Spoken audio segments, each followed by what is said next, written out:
This is a longer hadith. Maybe this is the last hadith we will do today. I guess we can't finish the chapter of Tawbah today. So this is a long hadith. Inshallah, we'll take it bit by bit.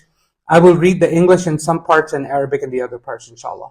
So this is narrated by Zir bin Hubaysh. We will talk about this Sahabi later on, inshallah, radiallahu anh. Who knows about wiping over the socks?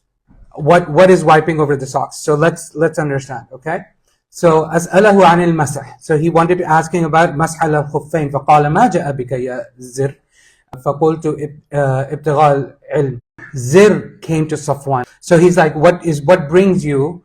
He says, I came to seek knowledge. فقال إن الملائكة تضع أجنحتها لطالب العلم رضا بما يطلب. That angels, remember we covered in the session on knowledge that we were doing last time, that angels actually spread their wings for the seeker of knowledge because he came to seek knowledge. So he gave him some ilm, okay, because he came for some ilm, and then he gave him this ilm. And then he said, me, okay, I don't really understand it. That if I use the bathroom, use the restroom, I don't really feel right in my heart to do the masah. Basically, he's saying, I want to go and do wudu. Okay? I don't want to do the masah. This doesn't feel right to me. So I'm coming to you because you're a knowledgeable person, Safwan. You're an educated person. So I came to asking you this question. So he responded, نعم كان يأمرنا إذا كنا سفرا, that we were commanded to do the masah on our socks when we were traveling. أو مسافرين أن لا ننزع خفافنا ثلاثة أيام ولياليهن إلا من جنابة. That we basically Rasulullah sallallahu alaihi wasallam had ordered them, commanded them that to do masah on the socks when they were traveling for 3 days and 3 nights. Okay, 3 days and 3 nights, except from the major, when you have a wet dream, you will only go ahead and do ghusl at that time. But for wudu, you don't need to take the socks off and wash your feet. That's what he means.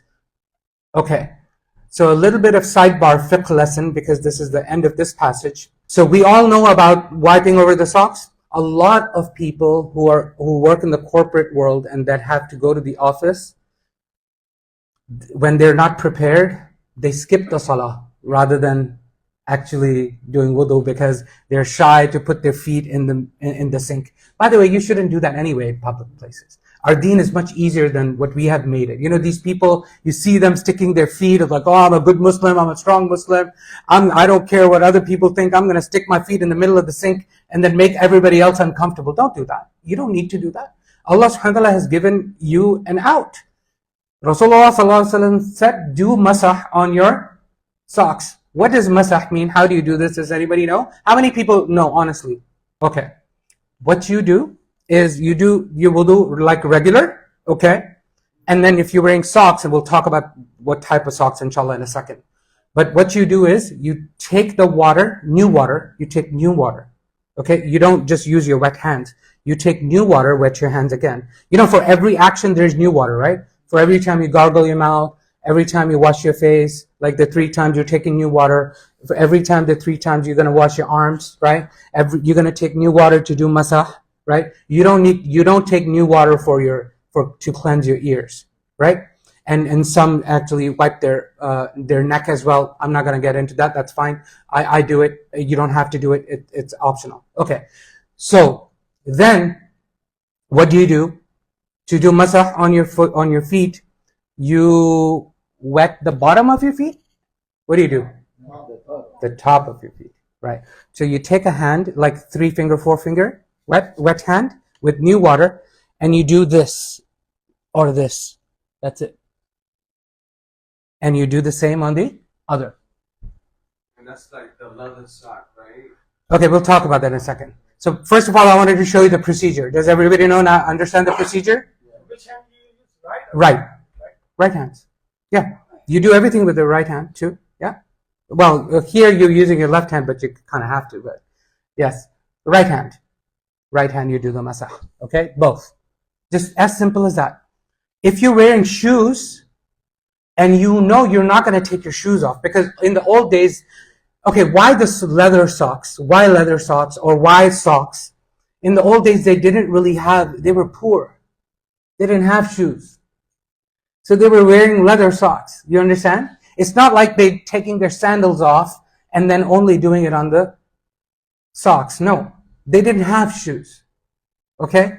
So that's why it's about the socks. So if you're wearing shoes, it's like you're wearing socks, okay?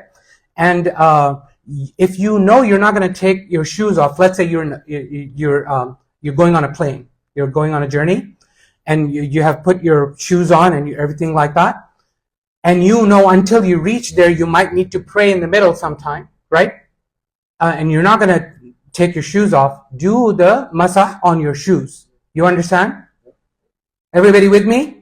Okay. Now, there is no clear-cut evidence for this, but I'll tell you what I do because this feels right to me based on what I've read, inshallah. If you take then your shoes off, your wudu is broken because you did masah on your shoes. You understand? So if you take your shoes off, wudu is broken now. Now you have to do wudu and the full washing of the feet. Yes, but if you did masah on your socks and you're not going to take your socks off, then your wudu is valid. If you're resident, meaning you're not traveling, your wudu with the masah is valid for one whole day. One whole day. Even if you sleep in the middle. Just go ahead and do proper wudu for next fajr. Let me put it this way. Okay? If you're not going to sleep in the middle, you're going to be okay. But that's not going to likely happen. You're going to sleep in the middle. Just make it 12 hours and then inshallah, that will be fine. I have to look it up exactly what the length of time is. It 24 hours or 12 hours? I don't remember. I need to look it up, inshallah. I will let you guys know next time. Okay. So for example, I take advantage of this all the time. Yes. It has to be on tahara, like wearing the shoes. Yeah, I'll get there. Yeah. So when do you wear the socks, right? So you have to have wudu before you put the socks on. Jazakallah khair. You have to have wudu before you put the socks on. Only then you can do the masah. Okay? You cannot not have wudu when you put your socks on. Okay?